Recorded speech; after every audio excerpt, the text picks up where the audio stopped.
Welcome back. तो friends अभी का वीडियो है why Indian states are going bankrupt like Sri Lanka, RBI case study explained. अच्छा, पर इस वीडियो को देखो तो स्टेट्स जा रही हूँ, मुझे नहीं पता, लाइक श्रीलंका, बट कंट्री नहीं जा रही है लाइक श्रीलंका। वो अभी हमने किया, जो अच्छे स्टेट्स हैं वो उनको काउंटर कर पा रहे हैं, इसलिए वही है। पर देखते हैं कि क्यों वो स्टेट्स जो है वो बैंकरप्ट हो रहे हैं। मोस्ट प्रॉब्ली स्पेंडिंग ज्यादा कर रहे होंगे और उनको रेवेन्यू कम आ रहा होगा, उस टाइप का कुछ पंगा होगा, या फ्री में दे रहे हैं। एक जगह पे, जैसे कई जगहों पे हमने एक वीडियो की थी ना जिसमें कह रहे थे कि फ्री में चीजें दे ही जा रहे हैं, तो हाँ वही, तो उसका भी पंगा है। तो चलो वीडियो शुरू करते हैं। वीडियो शुरू करने से पहले अगर आप चैनल पर नए हो और आपने अभी तक सब्सक्राइब नहीं किया है तो जल्दी से पहले सब्सक्राइब के बटन और बेल आइकन को क्लिक कर लो ताकि आपको हमारे सारे न्यू वीडियोस के नोटिफिकेशन मिल जाएं जैसे हम अपलोड करें। अगर आपको वीडियो पसंद है प्लीज लाइक एंड शेयर। चलिए शुरू करते हैं। The fiscal conditions of the most indebted states in India may deteriorate even further. Well, the situation of almost all of our states is not very great. Our 5 among 10 states that the RBI has listed where the fiscal condition is not very satisfactory. So are these states mini Sri Lankas in the making is the question that we are asking. The report lists out Bihar, Kerala, Punjab, Rajasthan and West Bengal as the 5 most stressed states, and it also points to the dangers of the path that the states are treading in terms of the falling share of the state's own revenue. Hi everybody, on 11th of June 2022, the Reserve Bank of India released a very important document about the finances of the states of India. And you know what? Some of our Indian states have been managing their finances so bad that these states could be heading towards the same state as Sri Lanka's economy. And we all know what's happening with Sri Lanka right now. The cause of all this unrest is Sri Lanka's worsening economic crisis. Inflation is currently at 55%. The protests come amid the country's financial crisis. Now, this follows incredible scenes in the capital as thousands of protesters stormed the presidential palace. And the worst part is that if this continues for a long time, the entire country of India will lose money and could face another economic crisis. The question is, why is this RBI document comparing Indian states to the economic crisis in Sri Lanka? How are these states making the same mistakes as the Sri Lankan government? And most importantly, as citizens of India, what are the pointers that you need to keep an eye on before we cast our vote for the so-called leaders of India? And if this makes sense to you, please share this episode with as many people as possible to educate India about this critical issue. This video is brought to you by Golden Pie, but more on this at the end of the video.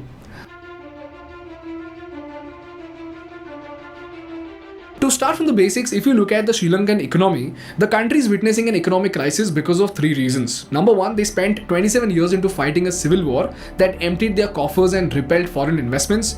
Number 2, they did not diversify their exports and were heavily relying on plantation and tourism. And lastly, they took a lot of debt and channelized it towards economically unviable welfare schemes. Eventually, their debt to GDP ratio went for a toss to 110%, and now the country is in a pathetic state. And just like this debt GDP ratio used to check the financial health for countries, for states there is a metric called debt to Gsdp ratio. This is nothing but the ratio of the debt of the state versus the gross state domestic product or GDP of the state. This ratio is ideally supposed to be around 20%. But you know what, guys?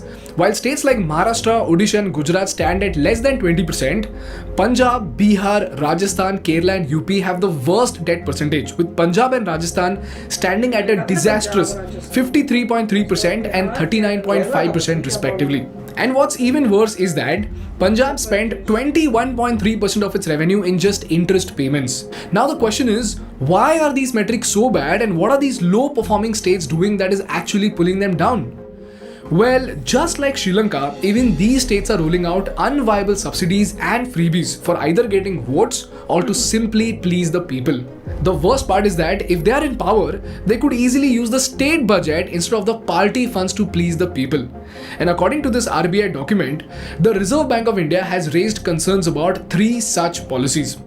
The first concern is with the pension expenditures. To tell you about it, this is a story that dates way back to early 2000s. During this time, the net present value of the pensioners' promises to civil servants and pensioners added up to 60% of India's GDP. So clearly, it was a big burden on the economy of the country. This is when the Vajpayee government came up with something called the National Pension Scheme. Now the difference between both these schemes was that in the old pension scheme, if Mr. Banerjee drew a salary of 10,000 rupees per month, he would have to contribute a percentage of his salary into something called General Provident Fund.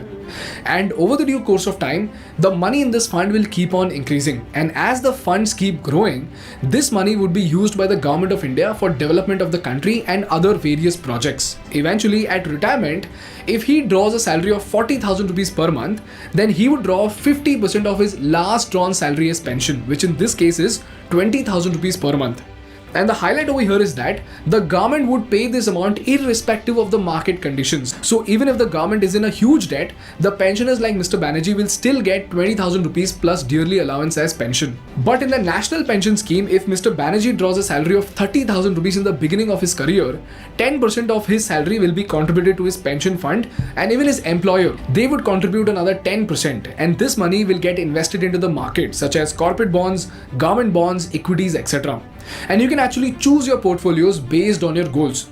So as the salary of Mr. Banerjee increases, his pension fund will keep on growing. And finally, after he retires at the age of 60, the entire corpus of funds that has been accumulated and appreciated through investments will be used to give him pensions, and he can choose to withdraw 60% of this amount. And the rest 40% will lie in the market to generate pensions for Mr. Banerjee. And when this framework was implemented, there were three major benefits that the government expected to achieve. Number one, from 2009 onwards, not just government employees, but anyone could contribute to the fund. So a lot of money was actually being used by the government and private companies to do business and generate profit. Number two, the money that is acting as pension is not coming directly from the government, but through the returns generated by the funds in the market. So this way, the cost incurred by the government on pensions in the long run was expected to decrease by a large extent. And number three, instead of fixed returns, the return is based on market conditions. So the government does not have to take the risk of giving out pensions even during bad market conditions. And when the scheme was launched, all the states opted for the national pension scheme except for West Bengal and Tamil Nadu. But when the fixed pensions of the civil servants was removed, it led to wide-scale criticism and protests all across the country. But even then, the government went ahead with it because otherwise they would not have any money for the development of the country in the long run. Now the point to be noted over here is that the impact of the new pension scheme could only be seen after 30 years of execution. Why?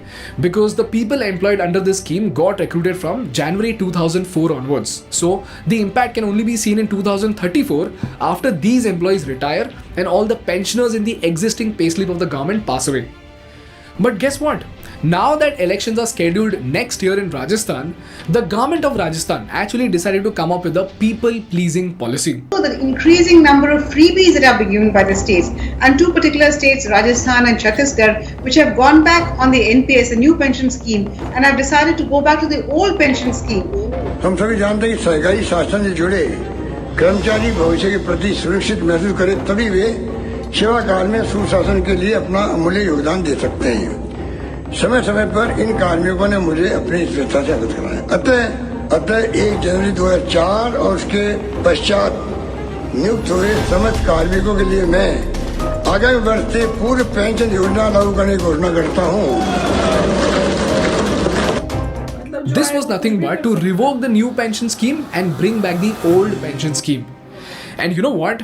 Mr. Rajiv and Ms. Renuka Sane point out that Rajasthan spends 23,000 crores on pensions and 60,293 crores on salaries and wages. This constitutes 56% of its own tax and non-tax revenues. So practically 10 lakh families constituting about 6% of the 1.6 crore families preempt 56% of the state's revenues.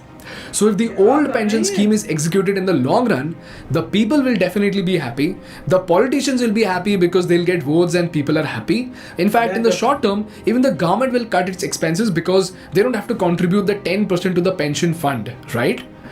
But in the long run, the people of Rajasthan will be severely affected because the financials of the government will be used more for pensions and salaries instead of development and actual welfare.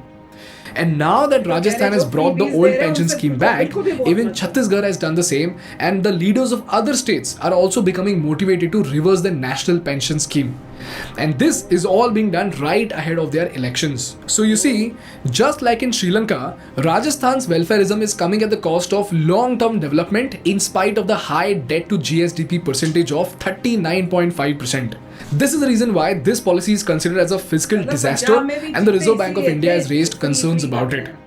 The second point that the RBI points out are the losses incurred by the government-owned power distribution companies or DISCOMs. And if you know all about DISCOM losses from the power crisis episode of Think School, then please skip to this timestamp.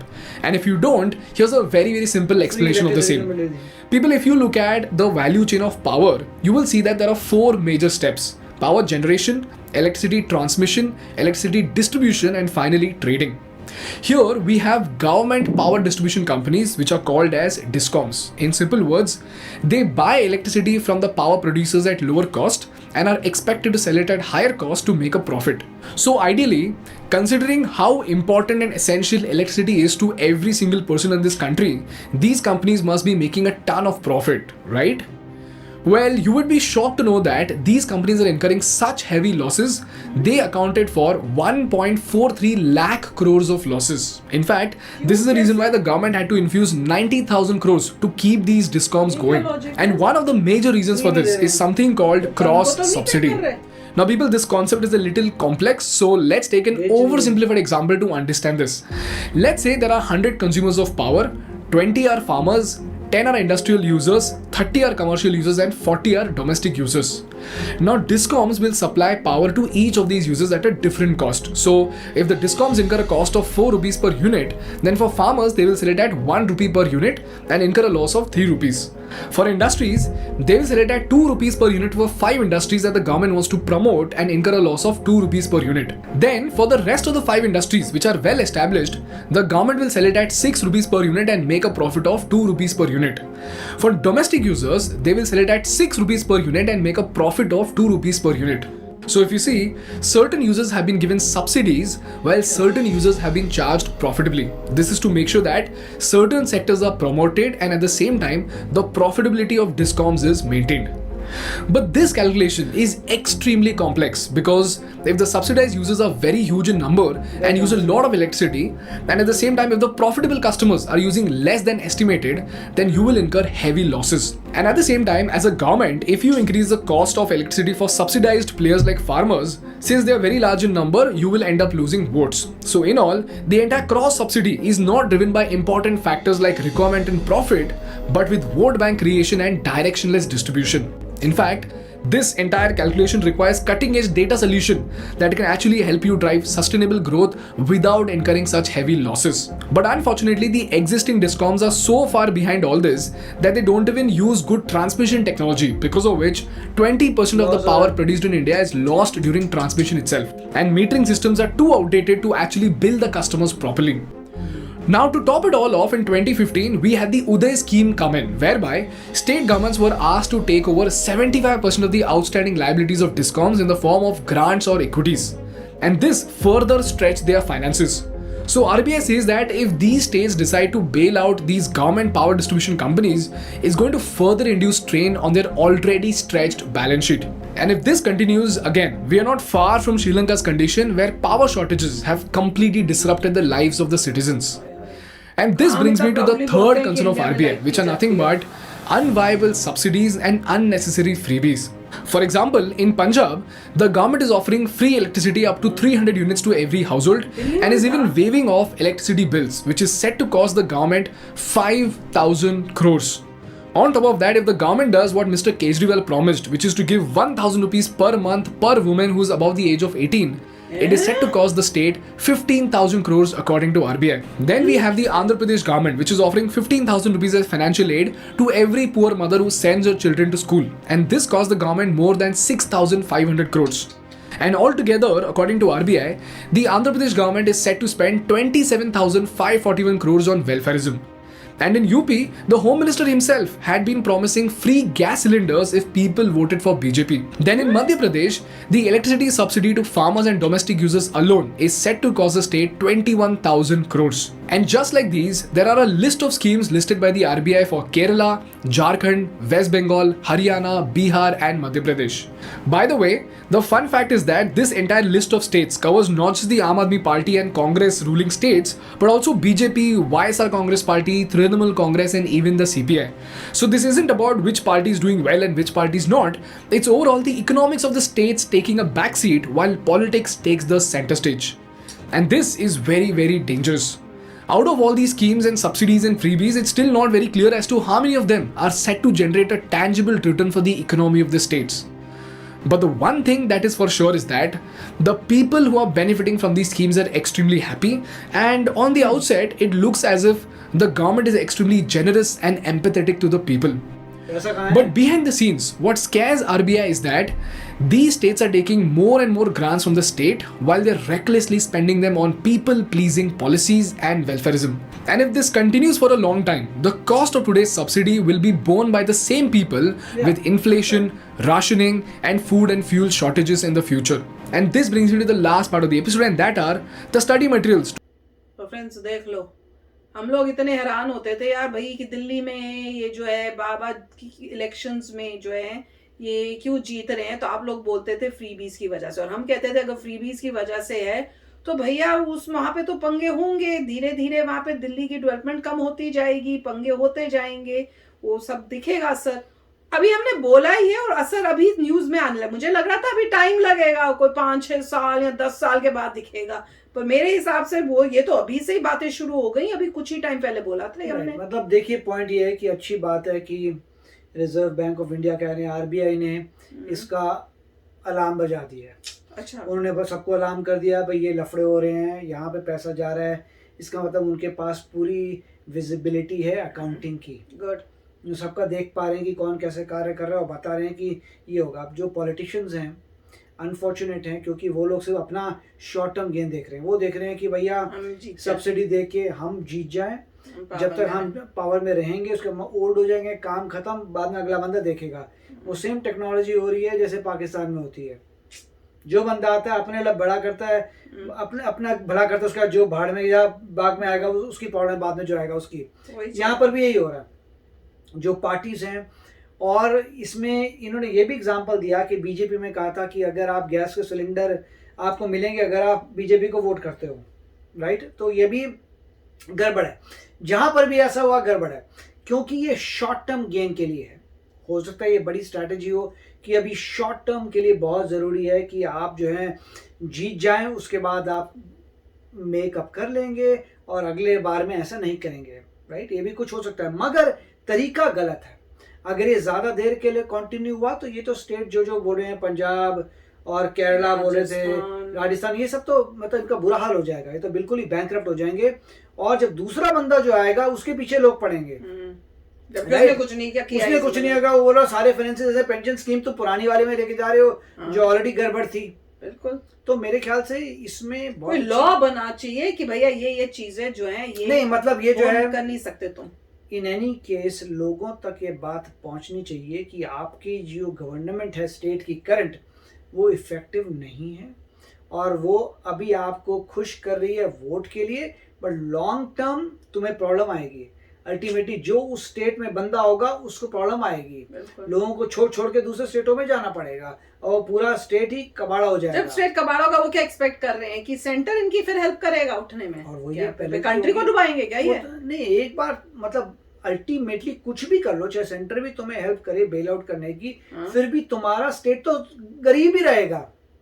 कुछ भी कर लो, क्योंकि जो भी पैसा देता है वो इतना पैसा देता है कि तुम थोड़ा बहुत चला पाओ, मतलब जिंदा रहो, राइट, जिंदा रहो। मतलब सेंटर ऐसा नहीं देगा इतना कि तुम खुशहाल हो। सेंटर देगा अच्छा तुम्हें जितना मिनिमम चाहिए रोटी कपड़ा के लिए, ये ले रोटी कपड़ा के लिए ले भाई, अपना मैनेज कर। फिर वो बोलेगा मैं रोटी कपड़ा नहीं है, इम्पॉसिबल हो जाएगा। तो वो रोटी कपड़ा ही देते रहेंगे। होगा ये अल्टीमेटली लोग परेशान होंगे, गवर्नमेंट चेंज करेंगे अपनी स्टेट की। तो इसीलिए वो कर रहे हैं कि मेरे टाइम में तो सब अच्छा रहे, अगला बंदा आएगा उसकी प्रॉब्लम है। बहुत ही गलत थिंकिंग है, पर अच्छा है, वार्निंग दे दी गई है, आरबीआई ने भी बता दिया है कौन सी बिल्कुल, states जो भी हैं, कर रहा, चाहे कोई बीजेपी कर रहा हो, कोई भी हो, बीजेपी ने भी किया है, नहीं करना वो सारी स्टेट्स को करें। कई बार ये भी होता है ना कि भैया नहीं करेंगे, हार जाएंगे, वो दूसरी कंट्री आएगी वो और भी डुबो देगी। Correct. ये भी मजबूरी है, ये एक पॉइंट है, क्योंकि देख रहे दिल्ली में कितनी बारी ये जीत रहे हैं, तो बीजेपी को दिख रहा होगा कि भैया सब जब कर रहे हैं तो मजबूरी में हमें भी करना पड़ेगा, नहीं तो हमने हार जाना है, फिर ये क्या सिर्फ करेंगे? ये है कि शॉर्ट टर्म के लिए अगर किसी ने किया कि जैसे ही जीते, मगर बीजेपी में ये फायदा है कि वो इकोनॉमी बहुत तेजी से ऊपर उठती है। यूपी के तो चलिए कि पता नहीं कितने 10% या 12%, राइट, अभी वो स्टैटिस्टिक्स दिखा रहे हैं जैसे जो 20-30% जो भी उनका एक्सेस है, मगर आप 5 साल के बाद देखिए अगर उन्हें सारा रिकवर कर लिया तो आप बोल सकते हैं ठीक है भैया। तो उनकी स्ट्रैटेजी हो गई कि जब वोटिंग आई तो आपने सब्सिडी दे दी, सब्सिडी उसके बाद पूरा कवर कर लिया, वापस आपका स्टेट आगे चला गया। वो तो समय बताएगा कि क्या होता है, परंतु तरीका जिन स्टेट्स में तो बहुत ज्यादा बढ़ गया है, वो तो मेरे ख्याल से अगर नहीं सुधरे तो बड़ी प्रॉब्लम आ जाएगी। तो है, अब लोगों को, और अगर आप इन स्टेट से हैं तो आपको देखना पड़ेगा अगली बार कैसे वोट करना है। बिल्कुल। तो चलो फ्रेंड्स, चलते हैं, मिलेंगे नेक्स्ट वीडियो में बहुत ही जल्द। Till then take care and bye bye. तो अगर आप मेरे इस चैनल पे नए हो तो जल्दी से सब्सक्राइब के बटन को हिट करो और बेल आइकन को क्लिक करो, ताकि आपको मेरा जब नया वीडियो मैं लगाऊं आपको उसके बारे में जल्दी से पता चल जाए।